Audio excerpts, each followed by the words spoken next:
Hi, hello, good morning, all of you, and welcome to online platform of bright career academy. Bright career academy के online platform पे आप सभी का स्वागत है। आई होप आप सभी अच्छे होंगे और आप लोगों की स्टडी और आप लोगों का जो भी काम वगैरह है वो अच्छा से चल रहा होगा।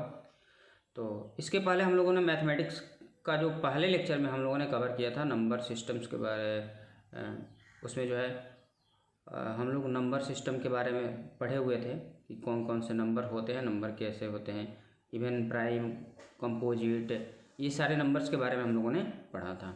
आज के इस लेक्चर में हम लोग ये जो लेक्चर है ये मैथमेटिक्स के ऊपर, ये मैथमेटिक्स की क्लास का दूसरा लेक्चर है, दूसरा क्लास है। और इस लेक्चर में हम लोग कवर करने वाले हैं properties of real numbers. Real numbers के क्या क्या प्रॉपर्टी होती है, उन प्रॉपर्टीज़ में 5 प्रॉपर्टीज हम लोग पढ़ेंगे। Commutative law, closure property, associative law, distributive law और additive inverse and multiplicative inverse. Next जो है उसके बाद हम लोग नंबर लाइन के बारे में भी थोड़ा सा डिस्कस करेंगे कि नंबर लाइन क्या होता है, उस पर नंबर्स को कैसे रिप्रेजेंट किया जाता है। उसके बाद से face value and place value के बारे में पढ़ेंगे और फेस वैल्यू और प्लेस वैल्यू में हम लोग जो है डिटेल कवर करेंगे। Indian and international number system का जो होता है, Indian and international number system के अकॉर्डिंग जो प्लेस वैल्यू होता है उस प्लेस वैल्यू के बारे में हम लोग इसमें डिस्कस करेंगे। उसके बाद से हम लोग एक छोटा सा टॉपिक है, इसमें हम लोग थोड़ा सा देखेंगे कि Indian and international number system में जो होता है वो उसके प्लेस वैल्यू चार्ट में क्या डिफरेंस होती है, उस डिफरेंस के बारे में भी हम लोग स्टडी करेंगे। उसके बाद से हम लोग डेसिमल रेशनल नंबर के बारे में नेक्स्ट जो है टॉपिक डेसिमल रेशनल नंबर के बारे में हम लोग पढ़ेंगे। और रेशनल नंबर जो होता है वो उसके टाइप्स कितने होते हैं, टर्मिनेटिंग, नॉन टर्मिनेटिंग, और टर्मिनेटिंग और नॉन टर्मिनेटिंग के भी जो है सब वगैरह के बारे में हम लोग डिस्कस करेंगे, स्टडी करेंगे। उसके बाद से कुछ इंपॉर्टेंट ट्रिक्स वगैरह हैं और फिर इस वीडियोज़ के लास्ट में जो है हम लोग अबाउट साइंस के बारे में पढ़ेंगे। सिंबल्स कुछ होते हैं, जोड़, घटाव, गुना, भाग, ये जो सिंबल्स होते हैं एक्चुअली वो सिंबल्स कब से इस्तेमाल किए जाते हैं और उस सिंबल्स को ईजाद कौन किया, उस सिंबल को कौन लाया था, कौन सबसे पहली बार यूज़ किया था, और यानी उसका आविष्कार कौन किया, उसको कौन सबसे पहले यूज़ में लाया और बताया। तो चलिए हम लोग वीडियो शुरू करते हैं। ये जो है हमारा पहला टॉपिक है। पहले टॉपिक के ये सब टॉपिक्स हैं, इन्हीं टॉपिक्स को हम लोग इस लेक्चर में कवर करेंगे। पहला जो होता है क्लोजरी प्रॉपर्टी होता है। क्लोजरी प्रॉपर्टी क्या होता है, sum and product of two real numbers is always a real number. किसी दो रियल नंबर का जो सम होगा वो भी एक रियल नंबर होगा। जैसे 2 + 5 को ऐड करेंगे तो 5 ही होगा, उसी तरह 3 + 9 को ऐड करेंगे तो 12 होगा। उसी प्रकार ये जो क्लोजरी प्रॉपर्टी ऑफ सम कहलाता है। उसी तरह मल्टीप्लिकेशन में भी 2 नंबर या 3 नंबर को हम लोग कभी भी मल्टीप्लाई करेंगे तो कोई ना कोई एक नंबर ही निकलेगा, कोई रियल नंबर ही होगा। जैसे 3 × 5 = 15, 5 × 4 = 20। तो इस तरह की प्रॉपर्टीज़ को, यानी जो दो नंबर को सम करने पे, दो नंबर को ऐड करने पे एक कोई ना कोई रियल नंबर ही मिलता है। उसी तरह से दो नंबर्स को जब हम मल्टीप्लाई करते हैं तो कहीं ना कहीं पे हमको एक रियल नंबर ही मिलता है। जैसे 3 × 5 = 15, ये एक रियल नंबर है, 3 भी रियल नंबर, 5 भी रियल नंबर, और that product 15 is also a real number. Next जो प्रॉपर्टी होता है वो कम्युलेटिव लॉ होता है। कम्युलेटिव लॉ क्या होता है, तो कम्युलेटिव लॉ होता है जैसे अगर हम लोग दो नंबर्स हैं, दोनों नंबर्स को हम लोग ऐड कर रहे हैं और उनके जो है प्लेस को अगर इन्वर्स कर देते हैं, बदल देते हैं, जैसे 2 + 3 है और फिर 3 + 2 कर देते हैं, यानी 2 और 3 का जो सम होगा उतना ही जो होगा, वह सम जो होगा उतना ही होगा जितना 3 और 2 का सम होगा। यानी कि किसी भी नंबर के प्लेस को हम अगर चेंज कर देते हैं, उसके प्लेस को चेंज किया जाता है तो जो उसका जो वैल्यू जो होता है वो सेम रहता है। जी हाँ, तो बता रहे थे कि कम्युलेटिव लॉ जो होता है, यानी किसी भी दो नंबर का जो प्रोडक्ट होता है और जो सम होता है वो इक्वल होता है, चाहे उस नंबर के सीक्वेंस को हम लोग बदल क्यों ना दें, ऑर्डर को इधर से उधर कर दें, प्लेस को बदल दें। यानी 2 को जब हम 3 से मल्टीप्लाई करेंगे तो हमारा जो आएगा, आपको दिखा रहे हैं, यानी 2 को जब हम लोग 3 से मल्टीप्लाई कर रहे हैं और तो जितना आ रहा है, सॉरी ऐड कर रहे हैं, 2 और 3 को जब हम ऐड करेंगे तो मेरा 5 आ रहा है, सपोज कीजिए। तो तो फिर अगर हम लोग 3 में 2 को ऐड करेंगे तो भी हमारा रिजल्ट 5 ही आएगा। आप यहाँ पर देख रहे हैं। उसी तरह अगर मान लीजिए हम कह रहे हैं कि 3 + 5 = 5 + 3 मीन्स 3 5 को ऐड करेंगे तो 8 और 5 में 3 को ऐड करेंगे तो भी 8 होगा। तो इस प्रॉपर्टी को हम लोग जो है बोलते हैं कम्यूटेटिव प्रॉपर्टी या कम्यूटेटिव लॉ। और इसको जो है ये जो सम है एडिशन जो है इसको बोला जाता है कम्यूटेटिव लॉ ऑफ एडिशन। इसे कम्यूटेटिव लॉ ऑफ एडिशन बोला जाता है क्योंकि ये एडिशन पे यूज हो रहा है। उसी तरह उसी प्रकार से मल्टीप्लिकेशन में भी होता है, यानी कि किसी नंबर को 3 को 4 से हम मल्टीप्लाई करेंगे तो उतना ही आएगा जितना 4 को 3 से मल्टीप्लाई करने पे आएगा। मीन्स 3 × 4 = 12 और 4 × 3 ऑल्सो = 12। यानी कि यहाँ भी यानी एडिशन और सब्ट्रैक्शन में जब हम किसी नंबर का सम और प्रोडक्ट निकालते हैं तो उन नंबर्स में अगर 2 नंबर को हम मल्टीप्लाई करते हैं या 3 नंबर को मल्टीप्लाई करते हैं तो उनके अगर सीक्वेंस को हम इधर उधर कर देते हैं तो वो जो होता है सीक्वेंस को इधर उधर करने के बावजूद भी हमारे जो है सम और जो है प्रोडक्ट जो होता है वह इक्वल रहता है, रिमेन सेम ही रहता है। तो इसी प्रॉपर्टी को हम लोग जो है कम्यूटेटिव प्रॉपर्टी या कम्यूटेटिव लॉ कहते हैं। अब चूंकि ये एडिशन पे यूज होता है इसलिए इसको हम कम्यूटेटिव लॉ ऑफ एडिशन कहते हैं। यहाँ मल्टीप्लिकेशन पे यूज हो रहा है इसलिए इसको हम लोग कम्यूटेटिव लॉ ऑफ मल्टीप्लिकेशन कहेंगे। यहाँ पर मिस्टेकली लिखा गया है एडिशन, तो आप लोग इसको मल्टीप्लिकेशन ही समझिएगा।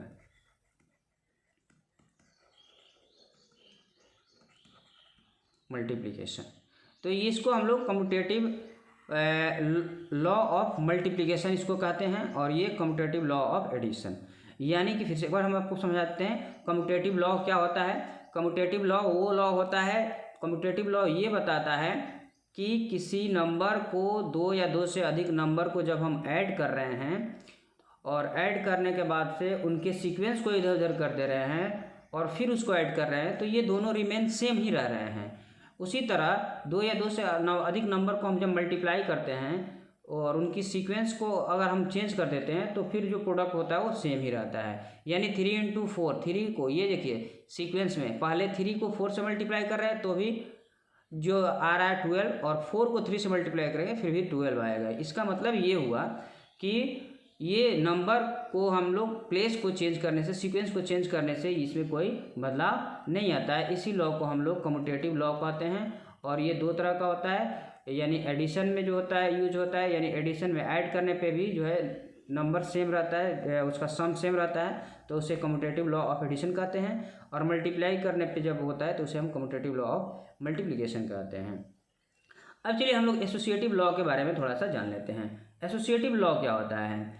एसोसिएटिव लॉ में क्या होता है जब 2 या 2 से ज़्यादा नंबर 3 नंबर हो गए मान लीजिए, यहाँ पर अगर हम इनका सम निकाल रहे हैं, जैसे यहाँ पर देख रहे हैं फर्स्ट नंबर को सेकंड और थर्ड नंबर के सम में ऐड कर रहे हैं और यहाँ पर फर्स्ट और सेकंड के सम को थर्ड में ऐड कर रहे हैं तो ये भी सेम रहेगा। तो इस लॉ को हम लोग एसोसिएटिव लॉ ऑफ एडिशन कहते हैं क्योंकि ये ऐड में हो रहा है, जोड़ में हो रहा है। यहाँ पर भी मिस्टेकली मल्टीप्लिकेशन की जगह पर एडिशन लिखा गया है, आप लोग इसको मल्टीप्लिकेशन ही समझिएगा।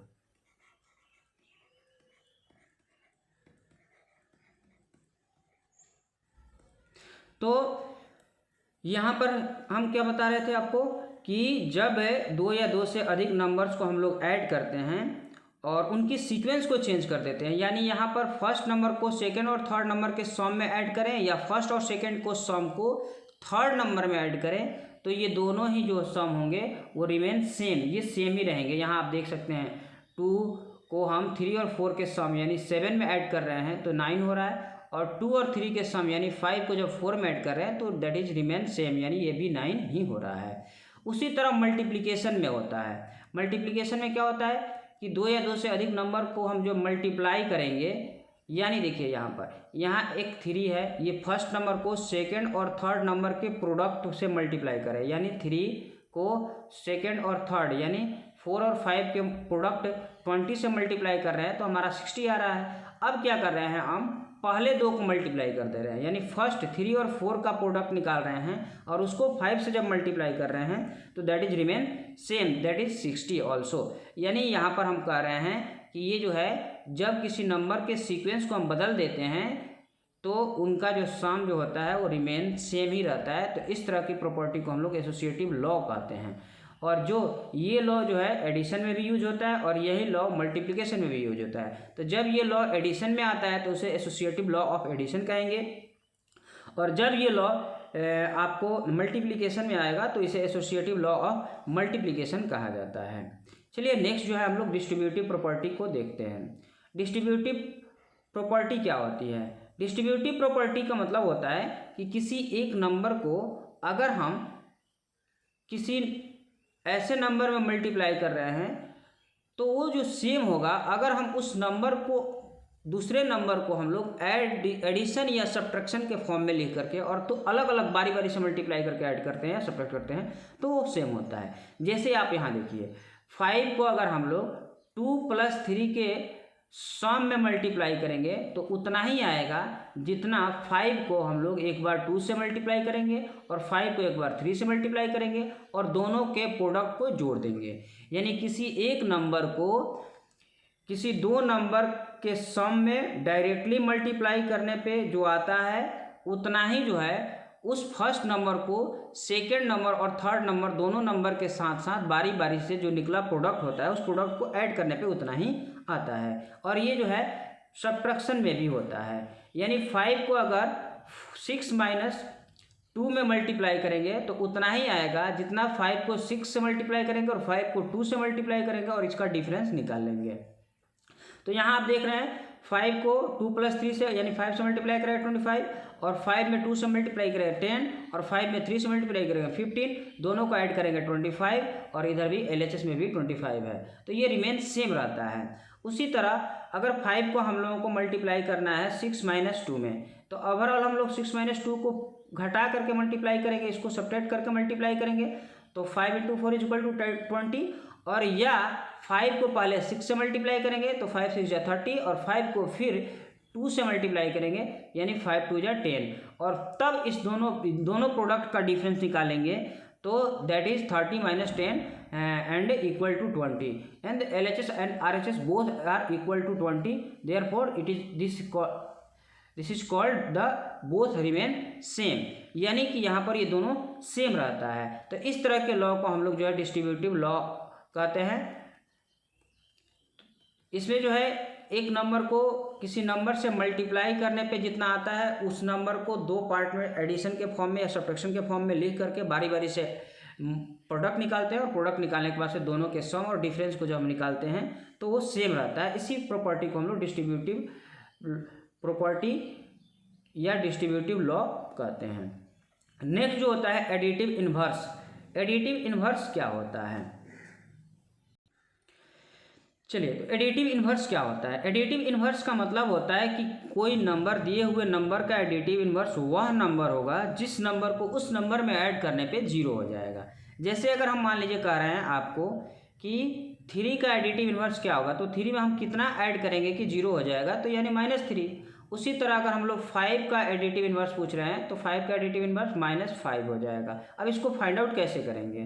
तो 5 का एडिटिव इन्वर्स निकालने के लिए जिस नंबर का एडिटिव इन्वर्स निकालना होता है उस नंबर को हम लोग 0 से सब्ट्रैक्ट करते हैं।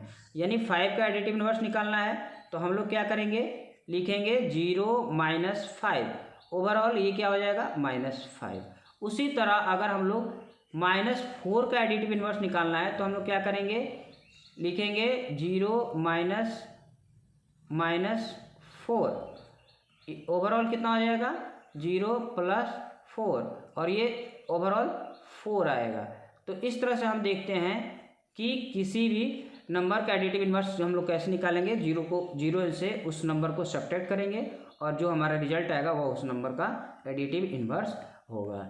तो इस तरह हम देख रहे हैं कि एक पॉजिटिव नंबर का जो एडिटिव इन्वर्स होता है वो निगेटिव नंबर हो जाता है और एक निगेटिव नंबर का एडिटिव इन्वर्स पॉजिटिव नंबर होता है।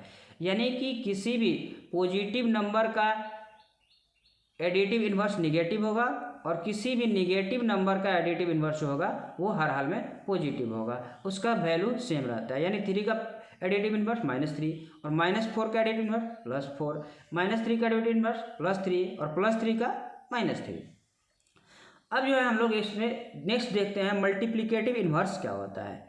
तो जहाँ हम लोग एडिटिव इन्वर्स के बारे में पढ़े कि दो नंबर जिनको ऐड करने पे जिनका एडिशन या जिनका सम जो होता है 0 होता है, उसे हम वे दोनों नंबर एक दूसरे के एडिटिव इन्वर्स कहलाते हैं। जैसे -3 और +3 = 0, इसका मतलब -3 का एडिटिव इन्वर्स +3 है और +3 का एडिटिव इन्वर्स -3 है। यानी दोनों एक दूसरे को दोनों आपस में ईच अदर के एडिटिव इन्वर्स हैं। तो एडिटिव इन्वर्स क्या होता है? दो नंबर्स का सम जिनका 0 हो, दोनों नंबर आपस में एक दूसरे के ईच अदर जो है एडिटिव इन्वर्स कहलाते हैं। उसी तरह मल्टीप्लिकेटिव इन्वर्स क्या होता है? मल्टीप्लिकेटिव इन्वर्स जो है वैसे दो नंबर जिनका जो है प्रोडक्ट 1 हो, वैसे दो नंबर जिनका प्रोडक्ट 1 हो, उसे हम लोग मल्टीप्लिकेटिव इन्वर्स, दोनों नंबर एक दूसरे के मल्टीप्लिकेटिव इन्वर्स कहलाते हैं। जैसे मान लीजिए 5 का मल्टीप्लिकेटिव इन्वर्स क्या हो जाएगा? 1/5, क्योंकि हम दोनों का जब प्रोडक्ट निकालेंगे तो मेरा वैल्यू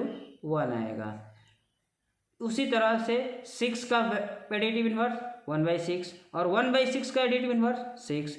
उसी तरह 2/3 का एडिटिव इन्वर्स क्या हो जाएगा? तो 3/2 हो जाएगा।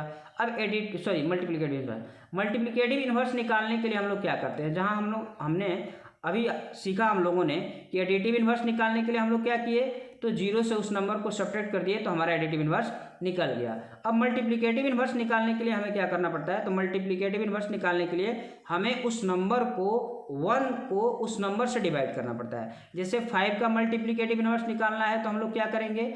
1 को डिवाइड करेंगे 5 से, दैट मीन्स 1/5। उसी तरह से अगर मान लीजिए हमें 2/3 का मल्टीप्लिकेटिव इन्वर्स निकालना है तो हम लोग 2/3 से 1 को 2/3 से, यानी 2/3 का मल्टीप्लिकेटिव इन्वर्स निकालना है तो हम लोग 1 को डिवाइड करेंगे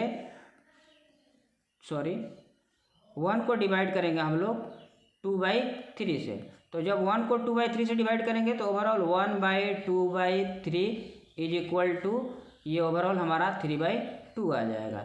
यानी कि मल्टीप्लिकेटिव इन्वर्स निकालने के लिए हम लोग क्या करते हैं? उस नंबर को, जिस नंबर का मल्टीप्लिकेटिव इन्वर्स निकालना होता है, उस नंबर से हम लोग 1 को डिवाइड करते हैं तो मल्टीप्लिकेटिव इन्वर्स निकल जाता है। एडिटिव इन्वर्स निकालने के लिए क्या करते हैं? हम लोग 0 में से उस नंबर को सब्ट्रैक्ट करते हैं तो हमारा एडिटिव इन्वर्स निकल जाता है। तो मल्टीप्लिकेटिव इन्वर्स और एडिटिव इन्वर्स हम लोगों ने जो है, आई होप आपको ये बहुत अच्छा से समझ में आ गया होगा।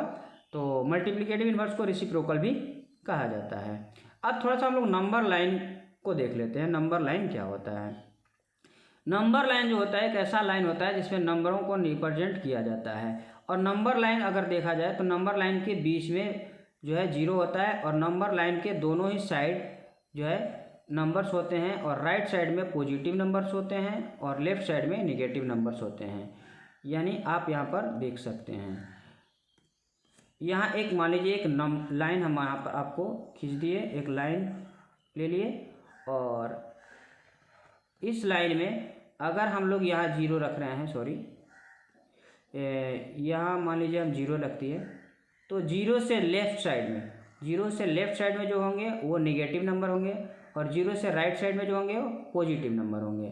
तो इस तरह से जब हमको पॉजिटिव नंबर को किसी नंबर लाइन पर रिप्रेजेंट करना होता है तो हम लोग एक क्या करते हैं कि लाइन खींच देते हैं और एक 0 लिखेंगे और जितना नंबर को जिसको हमको रिप्रेजेंट करना होगा, जैसे मान लीजिए 5 को रिप्रेजेंट करना है तो 1 2 3 4 5 इक्वल डिस्टेंस पे 5 पॉइंट लेंगे और 5th पॉइंट जो होगा जो है वही मेरा 5 को रिप्रेजेंट करेगा। उसी तरह से -2 -7 को अगर मान लीजिए या -3 को रिप्रेजेंट करना है तो यहाँ से 0 हो जाएगा और लेफ्ट में आएंगे 1 2 3 और दैट इज -3। तो इस तरह से हम लोग नंबर लाइन पे करते हैं। तो नंबर लाइन जो होता है एक ऐसे लाइन होता है जिसपे नंबर को रिप्रेजेंट किया जाता है और नंबर लाइन का जो मिडिल पार्ट होता है, नंबर लाइन के जो मिड में होता है वो 0 होता है और नंबर लाइन से राइट साइड में जब हम जाते हैं तो पॉजिटिव नंबर्स होते हैं, 0 से, और 0 से जब लेफ्ट की तरफ बढ़ते हैं तो सारे निगेटिव नंबर्स होते हैं। पॉजिटिव नंबर जो है राइट साइड में बढ़ने के बाद से बढ़ते जाते हैं और निगेटिव नंबर लेफ्ट साइड में बढ़ने पे उनकी वैल्यू घटती जाती है, और लेफ्ट साइड में दोनों की वैल्यू घटती है। और पॉजिटिव नंबर्स को जो हम लोग लेफ्ट साइड में जब उल्टा लिखते हैं तो उसका फेस वैल्यू बढ़ते जाता है। जैसे देखिए यहाँ पे, जैसे मान लीजिए 0, यहाँ -1, -2, -3, यानी हम लोग पीछे की तरफ जा रहे हैं। ये -3 से -2 बड़ा है क्योंकि ये राइट साइड में आ रहा है, तो इससे एक बड़ा है, तो इस तरह से ये उसको उल्टा लिखा जाता है। तो आई होप आपको ये समझ में आ गया होगा। ये नंबर लाइन है और नंबर लाइन पे मिड में जो होता है 0 होता है, और नंबर 0 से राइट साइड में जो है पॉजिटिव नंबर्स होते हैं, लेफ्ट साइड में निगेटिव नंबर्स होते हैं। अब थोड़ा सा हम लोग place value and face value के बारे में समझ लेते हैं। प्लेस वैल्यू क्या होता है, सबसे पहले फेस वैल्यू समझ लेते हैं। तो जो नंबर जो होता है, वो नंबर जो भी लिखा हुआ है, जो कुछ भी वो लिखा हुआ है, उसे हम लोग उससे फेस वैल्यू कहते हैं। जैसे यहाँ आप देख सकते हैं, सॉरी इसको हम यहाँ ला देते हैं। चलिए, जैसे कि आप यहाँ पर ये नंबर एक लिखा हुआ है, इस नंबर में इसका अगर हम लोग प्लेस वैल्यू की बात करें तो इसका जो है फेस वैल्यू हो जाएगा 5, यानी 5 दिख रहा है। ये 8 का फेस वैल्यू 8 होगा। यानी सभी नंबर्स का जो नंबर्स होता है उसका फेस वैल्यू जो होता है वह नंबर खुद ही होता है जो वो डिजिट होता है। यानी कि ये 3 का फेस वैल्यू 3, 2 का फेस वैल्यू 2, 5 का फेस वैल्यू 5, और 2 का फेस वैल्यू 2, और 1 का फेस वैल्यू 1। तो ये जो है फेस वैल्यू है। यानी जो नंबर किसी नंबर का में किसी डिजिट का फेस वैल्यू वह डिजिट खुद ही होता है, तो उसे जो है हम लोग उसका फेस वैल्यू कहते हैं। अब प्लेस वैल्यू क्या होता है? प्लेस वैल्यू जो होता है, कोई नंबर जो है, कोई डिजिट जो है किसी नंबर में किस प्लेस पे है, किस जगह पे है। जैसे ये देखिए, ये यूनिट प्लेस पे है तो इसका वैल्यू 5 × 1 = 5 हो जाएगा। ये 10th प्लेस पे है तो इसका वैल्यू 8 × 10 = 80 हो जाएगा। ये जो है 100 प्लेस पे है तो इसका 9 × 100 = 900 इसका फेस वैल्यू हो जाएगा।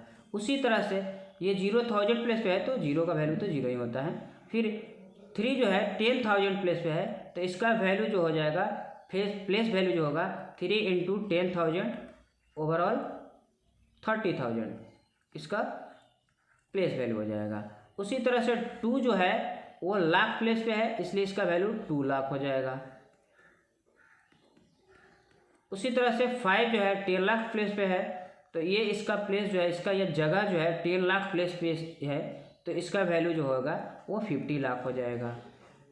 तो जो डिजिट जो होता है जिस प्लेस पे होता है, किसी नंबर में कोई डिजिट जिस प्लेस पे हो, जिस जगह पे हो, उसका प्लेस वैल्यू जो होता है वही होता है। यानी जिस प्लेस पे होगा उस प्लेस के वैल्यू से उस डिजिट को मल्टीप्लाई करेंगे और वो उसका वैल्यू हो जाएगा। अगर 1 प्लेस पे कोई डिजिट है तो उसको 1 से मल्टीप्लाई करेंगे और जो प्रोडक्ट आएगा वो उसका प्लेस वैल्यू होगा। अगर कोई नंबर 10th डिजिट पे है तो 10 से मल्टीप्लाई करेंगे उस डिजिट को और जो प्रोडक्ट आएगा वो उसका प्लेस वैल्यू होगा। कोई नंबर अगर जैसे मान लीजिए 9 जो है 100 प्लेस पे है तो इसको 100 से 9 डिजिट 9 को 100 से मल्टीप्लाई करेंगे और इसका प्लेस वैल्यू हो जाएगा। 5 अगर मान लीजिए 10 लाख प्लेस पे है तो हम लोग 5 को 10 लाख से मल्टीप्लाई करेंगे और जो प्रोडक्ट आएगा वह इस 5 का प्लेस वैल्यू हो जाएगा। यानी किसी नंबर में किसी डिजिट का जो प्लेस वैल्यू होता है वह उस नंबर के प्लेस वैल्यू से उस नंबर यानी उस डिजिट को मल्टीप्लाई करने पे जो प्रोडक्ट आता है वहीं उस नंबर का प्लेस वैल्यू होता है। तो आई होप आपको ये समझ में आ गया होगा। अब चलिए नेक्स्ट जो है हम लोग देखते हैं। यहाँ आप इस चार्ट को ध्यान से देखिए। यह जो है इस चार्ट में हमने दोनों ही सिस्टम को इस चार्ट में दिखाया गया है। इंडियन एंड इंटरनेशनल दोनों नंबर सिस्टम को इस चार्ट में दिखाने की कोशिश किया गया है, दिखाए हैं। यहाँ आप देखिए ये प्लेस वैल्यू चार्ट क्या होता है। ये इंटरनेशनल नंबर सिस्टम का प्लेस वैल्यू चार्ट है और नीचे ये इंडियन नंबर सिस्टम का प्लेस वैल्यू चार्ट है। ये दोनों ही नंबर के प्लेस वैल्यू चार्ट को आप गौर से देखिए। इंडियन नंबर सिस्टम के प्लेस वैल्यू चार्ट में जो है वंस पे 3 जो है ये पीरियड है, इसको बोलते हैं पीरियड और इसको बोलते हैं प्लेस। एक पीरियड में इंटरनेशनल नंबर सिस्टम के एक पीरियड में 3 प्लेस होते हैं। जैसे 1 प्लेस पे 3 प्लेस हैं, 1 पीरियड पे 3 प्लेस है, 1, 10, 100। उसी तरह इंडियन नंबर सिस्टम में भी एक पीरियड में 3 प्लेस जो है, फर्स्ट पीरियड में 3 प्लेस होता है। जैसे वंस पीरियड में 3 प्लेस होता है, वंस, टेंस और 100। उसी तरह इंटरनेशनल नंबर सिस्टम में सेकेंड जो पीरियड होता है 1000 पीरियड होता है, और इसमें भी 3 प्लेसेज होते हैं, 1000, 10,000 और 100,000। फिर नेक्स्ट जो होता है पीरियड होता है मिलियन होता है। मिलियन में भी 3 प्लेसेज होते हैं, मिलियन, 10 मिलियन और 100 मिलियन। फिर बिलियन पीरियड होता है। बिलियन पीरियड में भी 3 प्लेसेज होते हैं, बिलियन, 10 बिलियन और 100 बिलियन। नेक्स्ट जो पीरियड होता है वो ट्रिलियन होता है। इंटरनेशनल नंबर सिस्टम के बिलियन के बाद का जो है पीरियड होता है वो ट्रिलियन होता है, और ट्रिलियन में भी 3 प्लेसेज होते हैं, ट्रिलियन, 10 ट्रिलियन और 100 ट्रिलियन। फिर उसके बाद से ट्रिलियन के बाद से क्वाड्रिलियन होता है। क्वाड्रिलियन में भी 3 प्लेसेज होते हैं, क्वाड्रिलियन, 10 क्वाड्रिलियन और 100 क्वाड्रिलियन। इसके बाद से जो है आगे जो है आपको क्वांटिलियन होता है, और उसके आगे भी होता है। नेक्स्ट स्लाइड में आपको हम दिखाएंगे, तब तक इतना हम लोग समझ लें। इंडियन नंबर सिस्टम में वंस पीरियड में तो 3 प्लेस होते हैं, वंस, टेंस, 100। लेकिन वंस पीरियड को छोड़ दिया जाए तो बाकी के जितने पीरियड्स होते हैं, 1000 period, lakh period, crore period, अरब पीरियड, खरब पीरियड, नील पीरियड, पदम पीरियड जो है, इन सारे पीरियड्स में केवल 2-2 ही प्लेसेस होते हैं। यानी 1000 प्लेस पे सिर्फ 1000 और 10,000 प्लेस होगा। उसी तरह से लाख पीरियड पे सिर्फ लाख और 10 लाख पीरियड होगा, प्लेस होगा। उसी तरह करोड़ पीरियड में सिर्फ करोड़ और 10 करोड़ ही 2 प्लेसेज होंगे। अरब में भी 2 प्लेसेज होंगे, अरब और 10 अरब। खरब में भी 2 प्लेस होंगे, खरब और 10 खरब। नील में भी 2 प्लेसेज होंगे, नील और 10 नील। और पद्म में भी 10 जो है 2 प्लेसेज ही होंगे, पद्म एंड 10 पद्म। तो इस तरह से हम जो है Indian and international number system को देखें और दोनों को कंपेयर भी किए। यानी वंस पीरियड जो होता है इंडियन और इंटरनेशनल नंबर सिस्टम दोनों में सेम होता है। और यही कारण है कि इंडियन और इंटरनेशनल नंबर दोनों नंबर सिस्टम में फर्स्ट में हम लोग जब कमा का इस्तेमाल करते हैं राइट साइड से, तो दोनों में ही 3 ही डिजिट के बाद से कमा लगाया जाता है। उसके बाद इंटरनेशनल नंबर सिस्टम में सारे डिजिट, सारे नंबर्स जो है पूरे नंबर्स में 3-3 आफ्टर 3-3 डिजिट के बाद से हम लोग कमा का इस्तेमाल करते हैं। और इंडियन नंबर सिस्टम में हम लोग फर्स्ट 3 डिजिट, उसके बाद से देन 2-2 डिजिट के बाद से इस्तेमाल करते हैं। ये जो है मिलियन, बिलियन, ट्रिलियन और क्वांटिलियन के बाद से है। बाकी जो है क्या होता है वो आप यहाँ पर देख रहे हैं। इसका आप स्क्रीनशॉट ले सकते हैं या फिर आप इसको नोट कर सकते हैं। तो ये जो है हम पूरा डिटेल दे दिए हैं। यहाँ पर आपको हम 100 तक इसको लेके गए हैं, जहाँ पर 303 100 सेंटिलियन जिसको बोलते हैं। यानी आपको 10 पे 330, एक पर 330 लिखेंगे, उसको सेंटिलियन बोलते हैं। यानी कि ये 100 है, आपको ये जो होता है वो पीरियड जो होता है 100 से 2 अगर कम कर देंगे तो 99 पीरियड्स तक जाएगा। तो अब जो है हम लोग थोड़ा सा डिफरेंस के बारे में, इनके बारे में समझते हैं, डिफरेंस क्या होती है। तो Indian and international number system में कुछ डिफरेंसेज होती है प्लेस वैल्यू में। ये इंडियन प्लेस वैल्यू चार्ट में जो होता है, ईच पीरियड जो है कंटेन 2 कॉलम्स। एक वंस को छोड़ दिया जाए तो बाकी सब में केवल 2 कॉलम्स होते हैं, यानी 2 प्लेसेज होते हैं। अभी हमने आपको बताया कि इंडियन प्लेस वैल्यू चार्ट में वंस पीरियड जो होता है उसमें 3 प्लेसेज होते हैं, बाकी 1000, लाख, करोड़, अरब, खरब, नील, पद्म, इन सब में केवल 2 प्लेसेज होते हैं। इंटरनेशनल नंबर सिस्टम में सारे पीरियड्स जो होते हैं, सभी पीरियड्स में 3 जो है प्लेसेज होते हैं। उसके बाद से इंडियन प्लेस में जो 4 पीरियड्स जो है दिखाया जाता है। 9 places are grouped in 3 periods. इसमें 4 पीरियड्स जो होंगे, 9 प्लेस अगर हम लोग इसमें भी लेते हैं और इसमें भी लेते हैं तो ये 9 प्लेसेज इसमें होंगे, 4 पीरियड कवर करेंगे, और ये 9 प्लेसेज 3 पीरियड कवर करते हैं। यहाँ आप देख सकते हैं, इसमें आप देखिए, यहाँ पर देखिए, यहाँ से ये यहाँ तक ये 9 पीरियड है, ये 9 प्लेसेज हैं। यहाँ से लेकर के यहाँ तक 9 प्लेसेज हैं। इन 9 प्लेसेज में सिर्फ 3 पीरियड कवर किया हुआ है इंटरनेशनल में, वंस, 1000 और मिलियन। और यही इंडियन नंबर सिस्टम में 9 प्लेसेज तक 4 जो है पीरियड आ गए हैं, वंस, 1000, लाख एंड करोड़। तो इसी बात को यहाँ पर जो है नोट किया गया है, दिखाया गया है। उसके बाद से यहाँ पर हम अब इसको निकालने के लिए जो है 100,000 इक्वल टू 1 लाख, तो इसको हम लोग 1 लाख को जब 1000 से डिवाइड कर देंगे तो ओवरऑल जो निकलेगा वो वही होगा। और इस तरह से इसको ज़्यादा इसको डिस्कस करने की ज़रूरत नहीं है। अब चलिए हम मान लीजिए एक नंबर हम लिखे हुए हैं आपको 98345189849523 अब इसको इंटरनेशनल नंबर सिस्टम में हम लोग क्या पढ़ेंगे। तो इंटरनेशनल नंबर सिस्टम में हम लोग 3 अंक के बाद जो है कमा यूज़ किया जाता है। तो यहाँ पर आप देखिए इसको हम लोग 98 पढ़ेंगे, तो 98 क्वाड्रिलियन 300, इसको टोटल इसको ओवरऑल इसको हम लोग 345 पढ़ेंगे। तो 345 ट्रिलियन 324 बिलियन 198 मिलियन 495,273 ओवरऑल हम इसको यहीं पढ़ेंगे। इंडियन नंबर सिस्टम में इसी को हम लोग पढ़ेंगे 98 पदम 43 नील 54 खरब 24 अरब 19 करोड़ 84,95,273। अब यहाँ पर हम लोग थोड़ा सा इसको कुछ वर्क कर लेते हैं।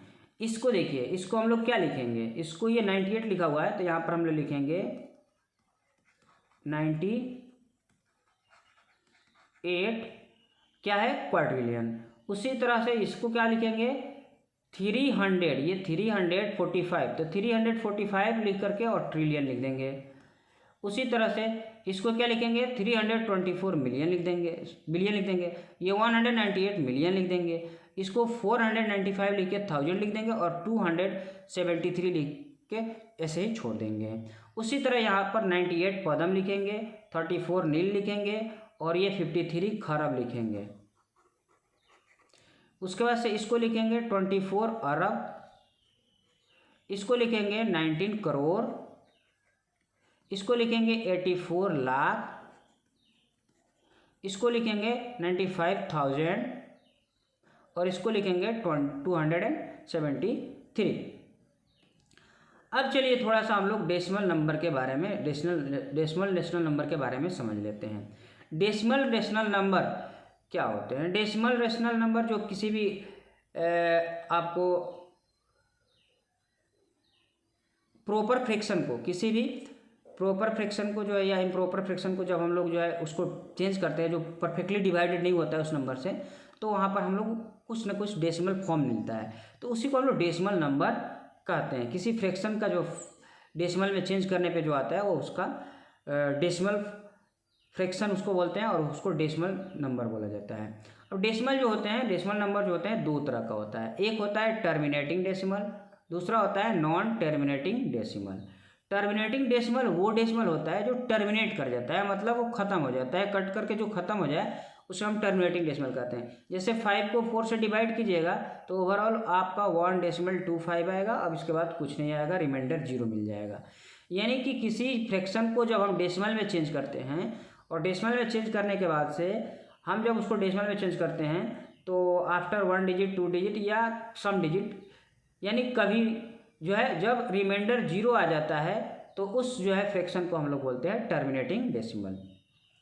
लेकिन एक ऐसा डेसिमल फ्रैक्शन होता है जिसको जो हम लोग डेसिमल में चेंज करते हैं तो वहाँ हमारा 0 नहीं मिलता है, वो रिमाइंडर कुछ ना कुछ आते जाता है। तो उस तरह के डेसिमल को हम लोग नॉन टर्मिनेटिंग डेसिमल कहते हैं और ये कभी ख़त्म नहीं होता है। इसे रिपीटिंग डेसिमल भी कहा जाता है, बिकॉज ये रिपीट करते जाता है। जैसे 4 को 3 से डिवाइड करेंगे तो 1.333333 आते जाएगा, तो इसको 1.33 लिखकर डैश लिख देंगे, या इसको शॉर्ट में 1 और 3 लिख करके एक ऊपर लाइन खींच देंगे। तो इसका मतलब यही होता है ये रिपीटिंग है, ये रिपीट कर रहा है, ये रेक्यूरिंग, इसको ऊपर जो लाइन खींची जाती है उसको रेक्यूरिंग बोली जाती है। और रेक्यूरिंग देने के बाद से ये दिखाता है कि यह एक नॉन टर्मिनेटिंग डेसिमल है।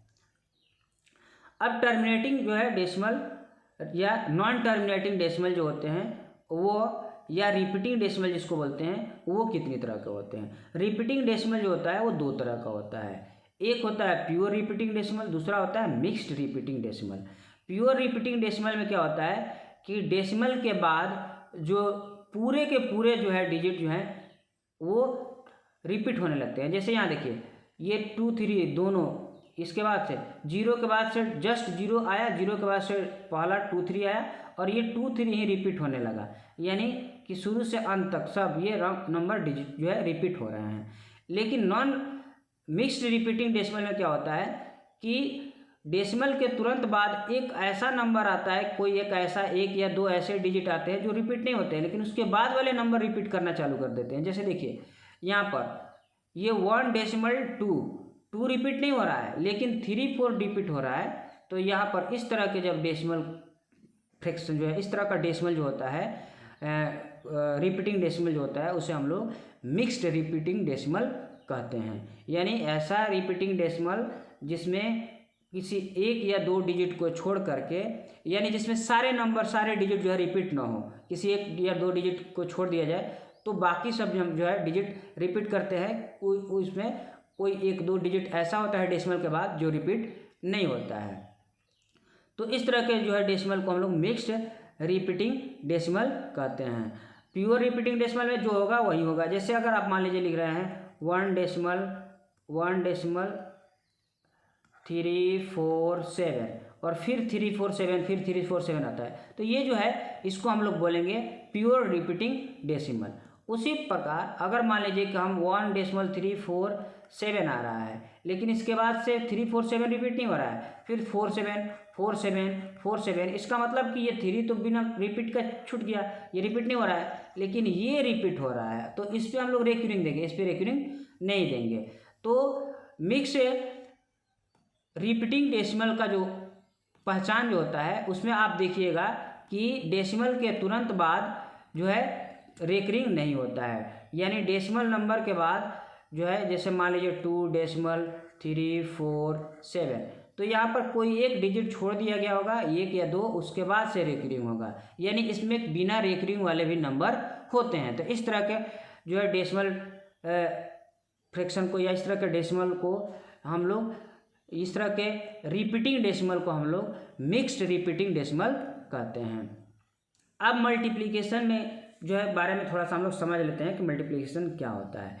मल्टीप्लिकेशन में जो नंबर को हम लोग मल्टीप्लाई करते हैं, यानी फर्स्ट में जो लिखा रहता है उसे हम लोग मल्टीप्लिकेंट कहते हैं। यानी 20 को अगर 2 से मल्टीप्लाई कर रहे हैं तो ये जो 20 होगा, यह जो होगा यह होगा मल्टीप्लिकेंट। यानी जो नंबर हम लोग जिस नंबर को मल्टीप्लाई करते हैं वह नंबर मल्टीप्लिकेंट होता है, और जितना में मल्टीप्लाई करते हैं वो मल्टीप्लायर होता है, और मल्टीप्लाई करने के बाद से जो हमारा रिजल्ट आता है वो हमारा प्रोडक्ट होता है। तो आप ये समझ गए मल्टीप्लायर क्या है। मल्टीप्लायर जिसमें मल्टीप्लाई किया जा रहा है, मल्टीप्लिकेंट क्या है जिसको मल्टीप्लाई किया जा रहा है, प्रोडक्ट क्या है जो मल्टीप्लाई करने के बाद से मेरा रिजल्ट आ रहा है। अब जो है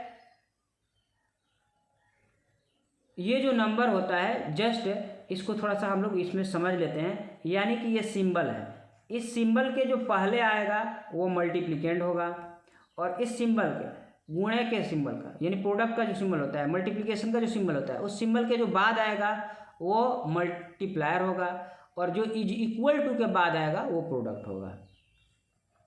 तो आई होप आपको ये समझ में आ गया होगा। कुछ इंपॉर्टेंट ट्रिक्स जो है हम लोग थोड़े से इस पर डिस्कस कर लेते हैं।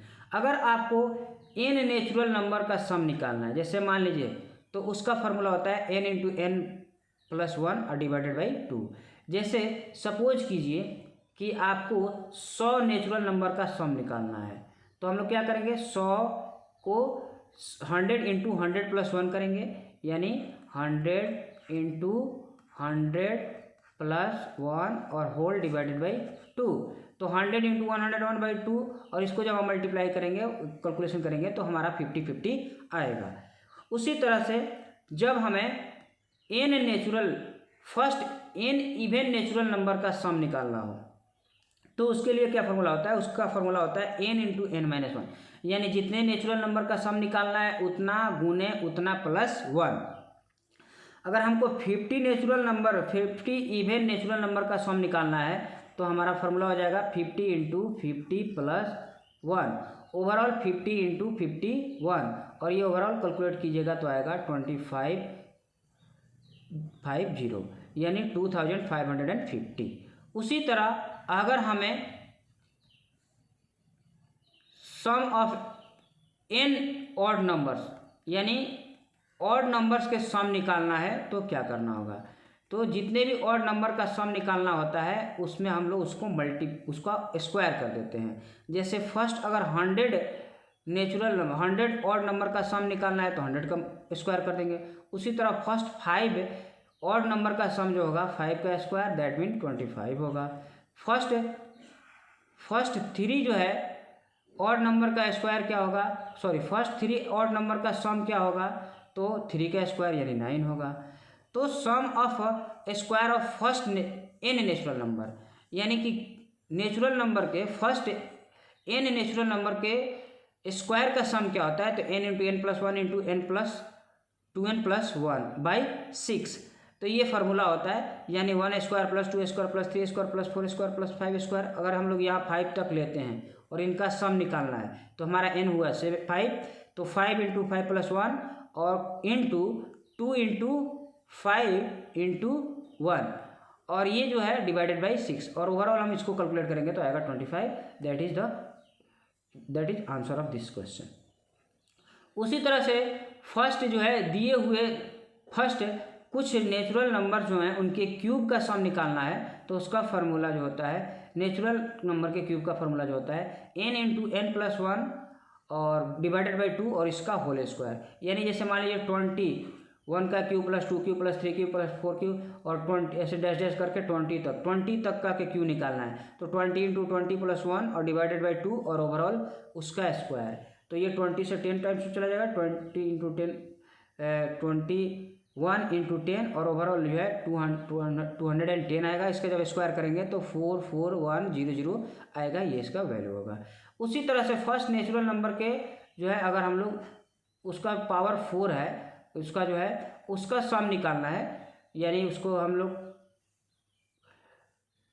तो इसके लिए हम लोग क्या करेंगे n into n plus 1 2n plus 1 और 3n square plus 3n minus 1, ये इसका फार्मूला होता है। आप इसको देख लीजिएगा। The sum of first n multiples of, किसी नंबर के n जो है मल्टीपल्स निकालने के लिए क्या करना पड़ेगा, अगर x का निकालना होता तो ये जो है n into n plus 1 divided by 2, यानी जैसे 3 6 9 ऐसे करके हम लोग 30 तक लेके जाते हैं तो हमारा n आता है 10 और x जो है हमारा 3, चूँकि x मल्टीपल है तो x into n plus 1 divided by 2, और इसको जो हम कैलकुलेट करते हैं तो 165 आता है। उसी तरह से कंस्टिट्यूटिव इवन नंबर का जो सम होता है वो n/2 इंटू n/2 प्लस 1, और ये जैसे मान लीजिए 2 plus 4 plus 6 plus 8 plus 10 plus 12, अगर हम लोग इसको लेकर के जाते हैं n 12 तक लेके जाते हैं तो 12/2 और n 12 हो गया 12/2 यानी 6, तो 6 into 6 plus 1 is equal to 6 7 47। उसी तरह से sum of constitutive odd number के कंस्टिट्यूटिव ऑड नंबर का सम निकालने के लिए हम लोग क्या करेंगे, n प्लस 1 और बाई 2 उसका होल स्क्वायर, यानी ये 1 plus 3 plus 5 plus 7 plus 9 plus ऐसे करके हम लोग लेके चले गए 19 तक। तो यहाँ पर n 19 हो गया और n प्लस 1 यानी 20 और n 20/2 और इसका होल स्क्वायर इक्वल टू 100, तो इसको हम सम निकालेंगे तो 100 आ जाएगा। अब थोड़ा सा सिम्बल्स के बारे में हम लोग समझ लेते हैं कि क्या होता है सिम्बल्स का। यानी कि हम लोग मल्टीप्लाई में अगर प्लस को प्लस से मल्टीप्लाई करेंगे तो ओवरऑल हमारा प्लस आएगा, फिर माइनस को अगर हम लोग माइनस से मल्टीप्लाई करेंगे तो ओवरऑल हमारा प्लस आएगा। यानी जब जो ये सेम हो, जब सिंबल सेम हो तो हर हाल में प्रोडक्ट में प्लस ही आता है, पॉजिटिव ही आता है। अगर सिंबल अलग अलग हो, माइनस को प्लस से मल्टीप्लाई करेंगे तो भी माइनस, या प्लस को हम लोग माइनस से मल्टीप्लाई करेंगे तो भी माइनस आएगा। यानी जब डिफरेंस सिंबल को मल्टीप्लाई करेंगे तो हर हाल में निगेटिव नंबर आएगा, निगेटिव साइन आएगा या वो नंबर निगेटिव हो जाएगा। उसी तरह डिवीजन में सेम तरह के सिंबल्स को हम लोग जब डिवाइड करेंगे तो हर हाल में जो हमारा जो क्वोशंट होगा वो पॉजिटिव होगा, और डिफरेंट जो है सिंबल का जब हम लोग डिवाइड करेंगे तो हमारा क्वोशंट जो होगा वो निगेटिव होगा। ये दोनों सेम होता है मल्टीप्लिकेशन एंड डिवीजन में। यानी सेम को सेम से मल्टीप्लाई करेंगे तो पॉजिटिव, यानी plus plus positive, positive into positive is equal to positive, negative into negative is equal to positive, या negative divided by negative is equal to positive, positive divided by positive is equal to positive. लेकिन जब ये अलग अलग हो जाए, negative into positive is equal to negative और positive into negative equal to negative, या फिर दो डिफरेंस सिंबल को, साइंस को हम लोग जब डिवाइड करेंगे, यानी पॉजिटिव को निगेटिव से डिवाइड करेंगे तो दैट इज निगेटिव, निगेटिव को पॉजिटिव से डिवाइड करेंगे दैट इज निगेटिव। तो जब सिंबल सेम हो तो पॉजिटिव होता है, चाहे वो प्रोडक्ट निकाल रहे हो चाहे वो हम उसका क्वोशंट निकाल रहे हो। लेकिन जब सिंबल साइन डिफरेंस हो तो हर हाल में निगेटिव होता है, इसे आप लोग नोट कर लीजिएगा। अब जो है हम लोग थोड़ा सा साइंस के बारे में समझ लेते हैं, यानी सिंबल के बारे में समझ लेते हैं। प्लस का जो साइन है वो कब इजाद किया गया और किसके द्वारा? माइकल स्टेफल्स जो है, इनके द्वारा ये प्लस सिंबल का इस्तेमाल किया गया था, ये इजाद किया गया, और ये 1544 में इस सिंबल का इजाद किए थे, आई मीन माइनस का भी किए हुए थे। लेकिन इसका जो प्रचलन हुआ 1630 ईस्वी से जो है इसको लोगों ने यूज करना शुरू किया। मैथमेटिशियन जो होते हैं वो इसको 1630 में अडॉप्ट किए, स्वीकार किए। उसके पहले इसको वे लोग यूज नहीं करते थे, लेकिन ये यूज किया करते थे। उसी तरह से मल्टीप्लिकेशन का जो सिंबल होता है, जिसमें हम लोग ऐसे इस एक्स के जैसे सिंबल का इस्तेमाल करते हैं, उसका जो इजाद होगा वह जो है ऑस्टेड के द्वारा किया गया था, जो 1631 ईस्वी में जिसका इजाद किया गया था। और ये जो है एक उनकी जो क्लासिक बुक थी मैथमेटिका से ली गई है। और mathematician Harriot use dot sign for multiplication, और इसके बाद से ये फिर लास्ट में इसको डॉट के रूप में करने लगे, डॉट दे दिए और उसके मल्टीप्लिकेशन के फॉर्म में यूज़ करने के लिए। और फिर क्या हुआ, एक फ्रेंच मैथमेटिशियन थे डिकॉट, और ये क्या किए कि इस पॉइंट को हटा करके, आपको वेरिएबल नंबर की बात कर रहे हैं, वहाँ पर ये पॉइंट को भी हटा दिया और सीधे इस नंबर को डायरेक्ट लिख दिया। जैसे ए और इंटू बी लिखा जाता है तो इसको ए बी लिखा जा सकता है बिना किसी सिंबल का। उसी तरह डिवीजन का सिंबल का जो है इसको हेनरी रेहान जो है यूज़ किए थे। जॉन हेनरी रेहान, ये एक मैथमेटिशियन थे, ये सबसे पहले डिवीजन का सिंबल का इस्तेमाल किए हुए। 1659 में इसका इस्तेमाल सबसे पहले किया गया था। फिर इक्वल का रॉबर्ट रिकॉर्ड जो है इसका इस्तेमाल किए थे 1557 में, ये सबसे पहले इसका इस्तेमाल किया गया था। फिर रेशियो का जो है सिंबल जो होता है, जो दो डॉट होता है ऐसे, उसका इस्तेमाल जो है सबसे पहले जो होता है ये 1631 ईस्वी में इसका इस्तेमाल किया गया, और तब से इसका इस्तेमाल किया जा रहा है। तो आज के वीडियो में इतना ही। मिलते हैं हम मैथमेटिक्स के नेक्स्ट लेक्चर के साथ, और नेक्स्ट जो है हम लोग LCM HCF के बारे में डिटेल कवर करेंगे, और उसके बाद भी हम कुछ और टॉपिक्स जो है इसमें कवर करेंगे। तब तक के लिए जो है धन्यवाद, थैंक यू। और आप जो है सुरक्षित रहे, सेफ रहे। आई होप, आशा करते हैं, भगवान से जो है प्रार्थना करते हैं कि सब लोग जो है अच्छा से रहें। और इस वीडियो को ख़त्म करने से पहले, और हमने तो शुरू में आपसे रिक्वेस्ट नहीं किया था, हमें शुरू में ही करना चाहिए था, तो आपसे हम रिक्वेस्ट करते हैं कि इस वीडियो को जितना ज़्यादा से ज़्यादा हो सके ज़्यादा से ज़्यादा लोगों तक शेयर करें, और ताकि इस वीडियो के माध्यम से ज़्यादा लोग अपनी स्टडी को अच्छा से कर सकें, इस वीडियो के माध्यम से ज़्यादा लोग फ़ायदा उठा सकें। तो थैंक यू, आज के लिए इतना ही, मिलते हैं नेक्स्ट वीडियो में।